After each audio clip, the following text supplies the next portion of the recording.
मनुष्य को केवल इस बात को जानने के लिए कि कोई चीज जो लुढ़कती है वो ट्रैवल करती है, वो यात्रा करती है, इस बात को समझने में उसको 1000 साल लग गए कि जो चीज लुढ़कती है वो गोल होती है और गोल चीजें ही लुढ़क सकती हैं। तभी पहिए का आविष्कार हुआ। अब सोचिए कि आइंस्टाइन और थॉमस एडिसन, न्यूटन, ऐसे ऐसे जो महान जो आपके वैज्ञानिक हैं, आज क्यों पैदा हो रहे हैं, एक के बाद एक पैदा हो रहे हैं। आज आपके पास एक वैज्ञानिक जाता है, दूसरा आता है, तीसरा आता है, लेकिन उस समय जो है 1000 साल लोगों को ये बात जानने में लग रहे हैं कि गोल चीज लुढ़कती है। उस समय आपके पास Stephen, Thomas Edison, Newton, Albert Einstein, ऐसे वैज्ञानिक क्यों नहीं पैदा हुए? और अगर इनमें से कोई एक भी वैज्ञानिक उस समय पैदा हो जाता तो एक ही साल में या कुछ ही सालों में कितने आविष्कार आपके लिए कर देता।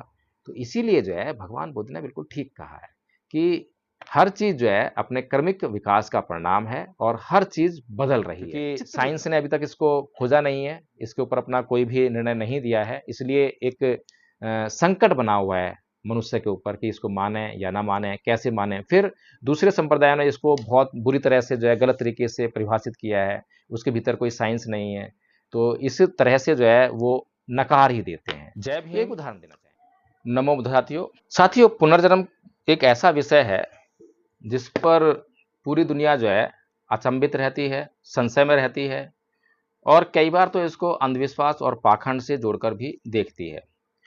क्या वास्तव में पुनर्जन्म होता है या पुनर्जन्म जो है एक कोरी कल्पना है? बौद्ध धर्म क्या कहता है? बौद्ध धर्म क्या पुनर्जन्म को मानता है या पुनर्जन्म से इनकार करता है? बहुत सारे अम्बेडकरवादी जो हैं, क्योंकि बड़ी मुश्किल से तर्कवादी होने का मौका मिला है, तर्क समझने का बहुत मुश्किल से मौका मिला है, अभी शिक्षा से जो है नया नया परिचय हुआ है, इसीलिए जो है अभी चीज़ों को बहुत गहराई से समझने की समझ पैदा नहीं हो पाई है। इसीलिए मैं जितने भी अम्बेडकरवादियों से बात करता हूँ, बौद्ध धर्म की कुछ मूल बातों से जो है इनकार करते हुए वे सभी लोग मुझे दिखाई देते हैं। तो आज इसी पर चर्चा करेंगे कि क्या वास्तव में बौद्ध धर्म में पुनर्जन्म होता है या नहीं होता है तो कैसे साबित करें, कैसे देखें उसको। तो साथियों, सबसे पहले तो हमें ये जानना बहुत ज़रूरी है कि ये जो पुनर्जन्म की जो व्यवस्था है, सभी धर्मों में पाई जाती है। हिंदू धर्म भी पुनर्जन्म की बात करता है, इस्लाम भी पुनर्जन्म की बात करता है, ईसाई लोग भी पुनर्जन्म की बात करते हैं और सभी जितने भी संप्रदाय हैं, सभी जो हैं, जैसे ही आत्मा की बात शुरू हुई तो पुनर्जन्म की बात शुरू हो गई। तो सबसे पहले तो हमें ये समझना चाहिए कि इन संप्रदायों की स्थिति क्या है, इन संप्रदायों का सिद्धांत क्या है। तो एक बात तो तय है कि सभी जो संप्रदाय हैं, मैं बौद्ध धर्म के अलावा, बौद्ध धर्म की तुलना अन्य संप्रदाय से कर रहा हूँ, इसलिए हम जो है बौद्ध धर्म को एक तरफ रखेंगे, बाकी धर्मों को अलग रखेंगे। जब मैं बोलता हूँ कि सभी धर्मों में, तो उसका मतलब है बौद्ध धर्म के अलावा बाकी सभी धर्म। तो सभी धर्मों में जो है आत्मा की बात कही गई है। आत्मा, जिसको अंग्रेजी में सोल कहा गया, उर्दू में रूह कहा गया। तो ये सिस्टम जो है सभी संप्रदायों ने अपना रखा है और ऐसा लगता है कि ये उनकी मजबूरी बनी हुई है, क्योंकि अगर वो इस आत्मा की बात ना करें, रूह की ना बात करें, तो वो जन्म और मरण की जो व्याख्या है उसको समझाने में अक्षम रहते हैं, सफल नहीं हो पाते हैं। इसीलिए उनके लिए आत्मा की बात करना, रूह की बात करना, सोल की बात करना बहुत जरूरी है। तो अब समझने वाली बात यह है कि सबसे पहले तो इनका काल जान लें कि इनका काल क्या है, समय क्या है। अगर हिंदू धर्म की बात करें तो इसका कोई काल नहीं है, और मैं सीधे सीधे कहूं कि कोई दीन धर्म, कोई इसका जो है कोई सिद्धांत है ही नहीं। आप नहीं बता सकते कि हिंदू धर्म क्या है, किस सिद्धांत को, किस देवी देवता को माने तो हिंदू कहे जाएं, किस ईश्वर की आराधना करें तो हिंदू कहे जाएं, कैसे आराधना करें तो हिंदू कहे जाएं। तो ये बड़ा गड़बड़ झाला वाला मामला है। इसीलिए जो है जो इसमें पुनर्जन्म का सिद्धांत है उसमें भी आत्मा को स्वीकार किया गया है और आत्मा के आधार पर ही पुनर्जन्म को माना गया है। और वो कहते हैं कि जैसे हम कपड़े बदलते हैं, ऐसे ही आत्मा भी जो है शरीर बदलती है। इसी को पुनर्जन्म कहते हैं। शरीर मर गया, फिर वही आत्मा नहीं मरेगी, आत्मा जो है दूसरे शरीर को ग्रहण कर लेगी।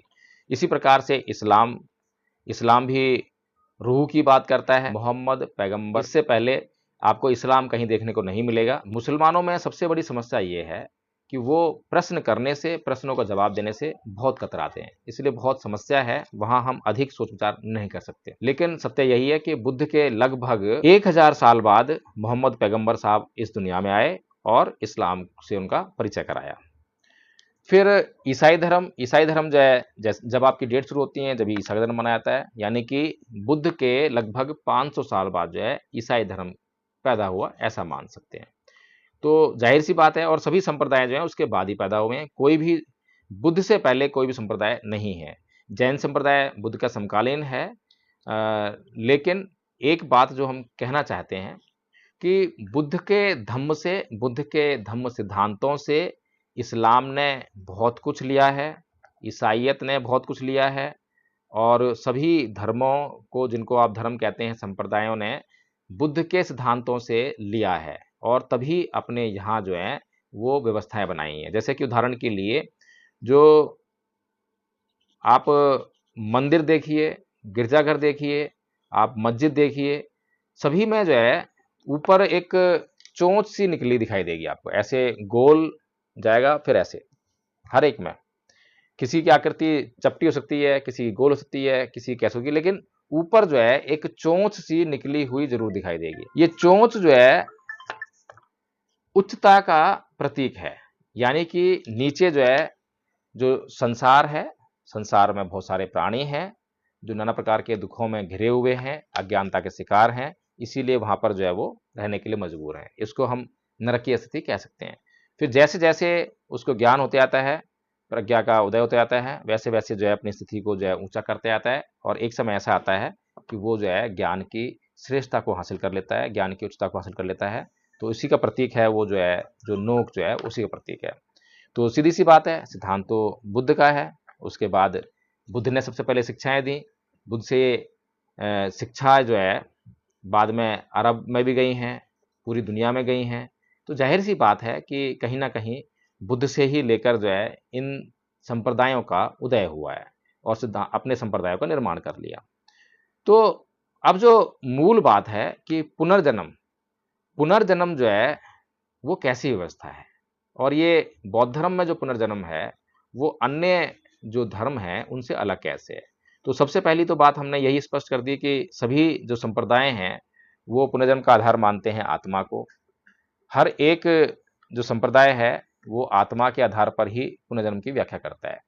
तो बुद्ध ने तो आत्मा का निरोध कर दिया, उसको सिद्धांत को ही खारिज कर दिया, क्योंकि जब भगवान बुद्ध जो है अनंत का सिद्धांत बताते हैं, अनित्यता का सिद्धांत बताते हैं, ये दो सिद्धांत बहुत महत्वपूर्ण हैं। अनंत का मतलब है सेल्फलेसनेस, यानी कि इस शरीर में मैं जैसा कुछ भी नहीं है, मैं किसे अपना मानूं, ये शरीर में ऐसा कुछ भी आपको नहीं मिलेगा जिसे आप अपना कह सकें। अपना कहने के लिए आपको जो है उस अंग पर, उस शरीर पर आपका अधिकार होना चाहिए, और अधिकार है तो आपकी मनचाही होनी चाहिए। मनचाही हो सकती है तो फिर कोई भी व्यक्ति मरना नहीं चाहता है। इसलिए जो है आप समझ सकते हैं कि बुद्ध ने कितनी अच्छी तरीके से, कितने सुंदर तरीके से जो है इस अत्त का जो सिद्धांत है, जो आत्मा का जो सिद्धांत है, उसको नष्ट कर दिया। अत्त पाली में और आत्मा जो है संस्कृत में, हिंदी में। तो इसीलिए जो है जब अत्त अनंत कह दिया, अनंत मतलब आत्मा नहीं है, अत्त मतलब स्वयं, स्वयं जो है नहीं है। आत्मा भी स्वयं को बोलते हैं, अध्यात्म यानी कि स्वयं का अध्ययन करना। तो इस तरह से जो है जब बुद्ध ने आत्मा का खंडन कर दिया तो बाकी के जितने भी संप्रदाय हैं उनकी जो पुनर्जन्म की जो थ्योरी है, जो उनका सिद्धांत है, वो धराशायी हो जाता है। तो इसीलिए सबसे पहला तो हमें अंतर ये समझ लेना चाहिए। दूसरी बात, बुद्ध जो है अनित्यता का सिद्धांत भी आपको देते हैं। अनित्यता क्या है कि नॉन परमानेंसी, यानी कि कुछ भी यहां पर जो है स्थायी नहीं है, सब कुछ हर पल बदल रहा है। हर चीज जो आपको बहुत तरल दिखाई देती है वो भी बदल रही है, जो आपको गैसीय अवस्था में दिखाई दे रही है वो भी बदल रही है, जो आपको बहुत ठोस दिखाई दे रही है वो भी बदल रही है। यहां पर कोई भी चीज, कुछ भी ऐसा नहीं है जो कि हमेशा हमेशा के लिए बना रहने वाला है। लेकिन यहाँ पर जो है जो अन्य संप्रदाय हैं, जब वो कहते हैं आत्मा, सॉल, रूह, तो उनका जो है आत्मा परमानेंट है, रूह परमानेंट है। ईसाइयों की जो सोल है वो परमानेंट है, स्थायी है। तो यहाँ से भी जो है बुद्ध ने इस हिसाब से आत्मा को पूरी तरह से खंडित कर दिया, उनके पुनर्जन्म के सिद्धांत को नकार दिया। खत्म हो जाता है कि जब कुछ स्थायी है ही नहीं तो आत्मा स्थायी कैसे हो सकती है। आत्मा स्थायी अगर मान लें, अगर हम आत्मा को स्थायी मान लें तो उसके परिणाम भी हमें दृष्टिगोचर होने चाहिए। लेकिन आत्मा को स्थायी मानने के बाद जो परिणाम लोग बताते हैं वो परिणाम हमें नहीं मिलते हैं। लेकिन बुद्ध का सिद्धांत है कि सब कुछ बदल रहा है, हर चीज जो है परिवर्तनशील है। तो इसीलिए जो है हमें इस बात को अब अच्छी तरह से समझना पड़ेगा कि बुद्ध जो है किस पुनर्जन्म के सिद्धांत की बात कर रहे हैं और कैसे उसकी व्याख्या करते हैं, कैसे समझाते हैं। तो इसके लिए जो है सबसे पहले तो कि क्या बुद्ध का ही ये सिद्धांत है, क्या बुद्ध ने ही ये बात कही है। तो धम्मपद में एक गाथा है, गाथा नंबर 153-54 है। अनेक जाति संसार संधा विसंग अनिविसंग घय कारंग विसंतो दुखा जाति पुनः पुनः घय कारक दिठोसी पुनः गेहंग ने कहासी सब्बा ते फासु का भग्गा घय कूटं विसंखितं विसंखार गतं चित्तं तनहानं खय मज्जगा। कि अनेक जन्मों तक मैं इस संसार में भटकता रहा, खोजता रहा, अनुसंधान करता रहा और बार बार दुखों में ही पड़ता रहा। लेकिन अब हे घर बनाने वाली तृष्णा, मैंने तुझे देख लिया है और अब तू पुनः दोबारा घर नहीं बना पाएगी। तो भगवान बुद्ध कहते हैं कि घर बनाने वाली तृष्णा को मैंने देख लिया है, अब वो दोबारा घर नहीं बना पाएगी, क्योंकि तृष्णा जिससे उत्पन्न होती है यानी कि संस्कार, अब मैंने संस्कार को पूरी तरह से नष्ट कर दिया है। मेरा चित्त जो है संस्कार से रहित हो गया है, इसीलिए जो है अब मैं मुक्त हो गया हूं। तो ये बात को आपको समझने के लिए, क्योंकि प्रतीत समुत्पाद का जो नियम है उसको भी समझना पड़ेगा कि किस तरह से वो काम करता है। तो इस बात को समझने के लिए इसमें दो शब्दों को समझना बहुत महत्वपूर्ण है, एक तो तृष्णा और दूसरा संस्कार। ये तृष्णा क्या है, संस्कार कैसे बनता है, ये बहुत जरूरी है। क्योंकि अगर आपको ये समझ में नहीं आया तो फिर आप जो है कभी भी इस बात पर विश्वास नहीं कर पाएंगे। दूसरी बात, एक उदाहरण भी मैं देना चाहूँगा इस बात पर विश्वास लाने के लिए, और मैं आपसे बिल्कुल भी नहीं कहूँगा कि आप मेरी बात पर विश्वास लेकर आएँ। हम लोग जो हैं क्योंकि बुद्ध के अनुयायी हैं, बुद्ध ने कभी भी जो है कुछ भी मानने के लिए नहीं कहा है, स्वयं से जानने के लिए कहा है, अनुभव करने के लिए कहा है। लेकिन समस्या ये है कि जिस ज्ञान को बुद्ध ने जाना, जिस ज्ञान को बुद्ध ने अनुभव किया, उस अनुभव की योग्यता, क्षमता हर किसी के भीतर नहीं है। हर किसी के भीतर है लेकिन उतना संकल्प पैदा करने की हिम्मत और योग्यता नहीं है। और सभी लोग जो हैं उतना अधिष्ठान नहीं कर पाते हैं, अपने आप को जो है उतना जो कष्ट महसूस होता है, कष्ट तो खैर नहीं है, लेकिन राग के द्वारा जो आसक्तियां उत्पन्न हुई हैं, वे आसक्तियां ही हमारे कष्ट का कारण हैं। तो जब वो ये आसक्तियां हमें घेरती हैं तो कष्ट होता है। तो इसीलिए जो है हमें ये समझना पड़ेगा कि भगवान बुद्ध ने जब हमें प्रतीत समुत्पाद का जो नियम दिया है उसमें अविद्या पच्चय संखारा, संखारा पच्चय विज्ञान, विज्ञान पच्चय नाम रूप, नाम रूप पच्चय षडायतन, षडायतन पच्चय फस्सो, फस्स पच्चय वेदना, वेदना पच्चय तन्हा, तन्हा पच्चय उपादान, उपादान पच्चय भव, भव पच्चय जाति जरा मरण।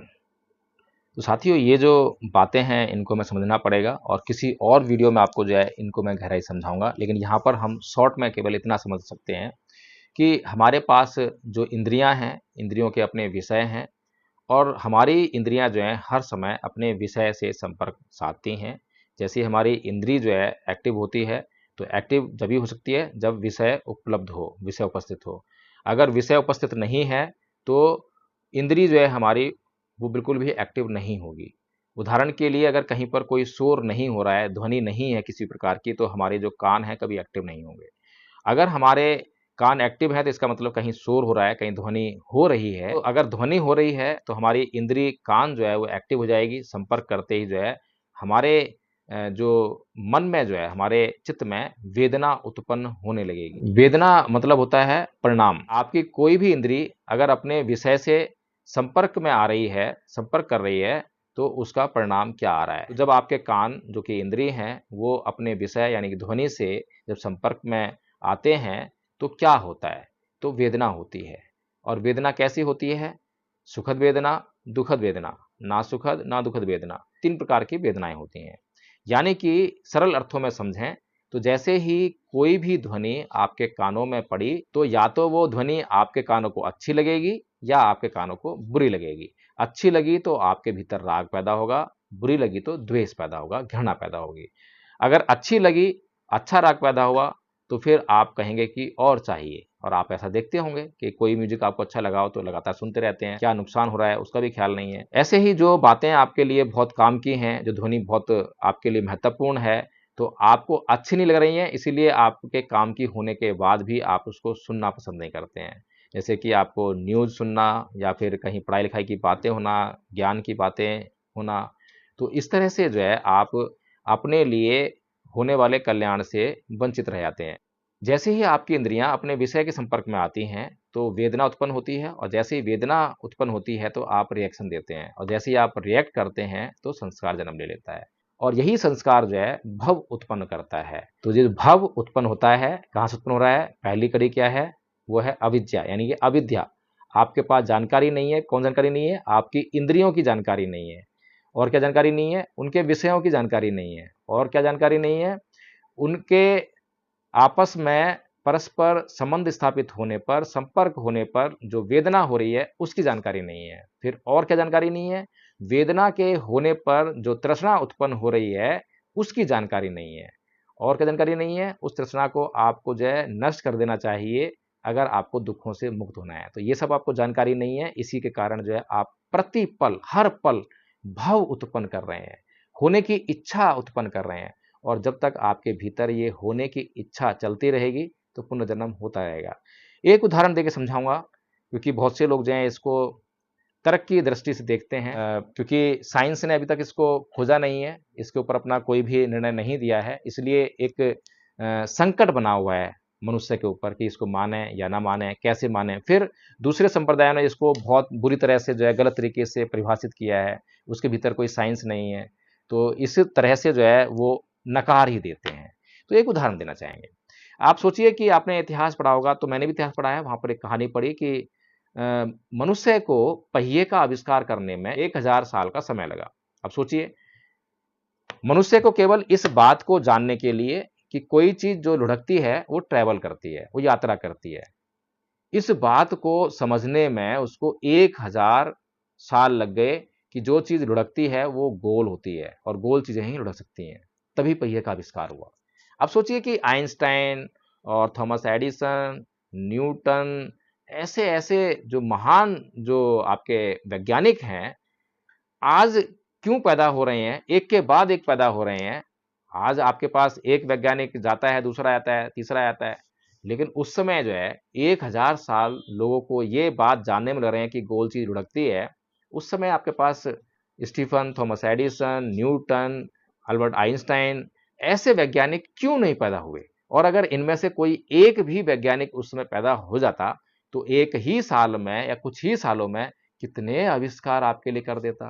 तो इसीलिए जो है भगवान बुद्ध ने बिल्कुल ठीक कहा है कि हर चीज जो है अपने कर्मिक विकास का परिणाम है, और हर चीज बदल रही है। चित्त भी बदलता है। आपका चित्त, जिसे इन लोगों ने जो है अन्य संप्रदायों ने आत्मा कहकर और सोल कहकर, रूह कहकर पता नहीं क्या से क्या बना दिया, तो वो भी जो है आपकी जो है बदलती है, हर पल बदलता है। आपका चित्त अभी अच्छा है तो अच्छे परिणाम आ रहे हैं।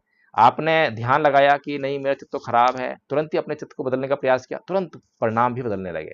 तो आप खुद सोचिए कि कितना प्योर साइंस है, कितना शुद्ध विज्ञान है।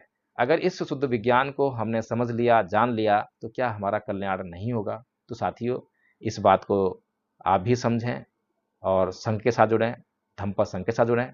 धम्मपद संघ भारत को बौद्धमय करने के लिए प्रतिबद्ध है, उसके लिए काम कर रहा है। आपका सहयोग बहुत जरूरी है। अगर आप धम्मपद संघ जुड़ना चाहते हैं तो स्क्रीन पर नंबर फ्लैश हो रहे हैं, तुरंत संपर्क करें और अभी कोर्स ज्वाइन करें।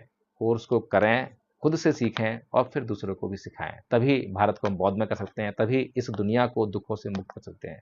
तो साथियों, अगर आपको ये वीडियो पसंद आया हो तो इसको लाइक करना ना भूलें, इसको शेयर करना भी ना भूलें, और कमेंट करके ज़रूर बताएं क्या आपको अब ऐसा एहसास हो रहा है कि हाँ, पुनर्जन्म होता है, और ये पुनर्जन्म जो है वैसा नहीं है जैसा कि लोग बताते हैं। बल्कि ये पुनर्जन्म जो है एक वास्तविकता है और इसको हमें जो है स्वयं से अनुभव करना चाहिए, ना कि किसी के कहने पर मान लेना चाहिए। जय भीम, नमो साथियों।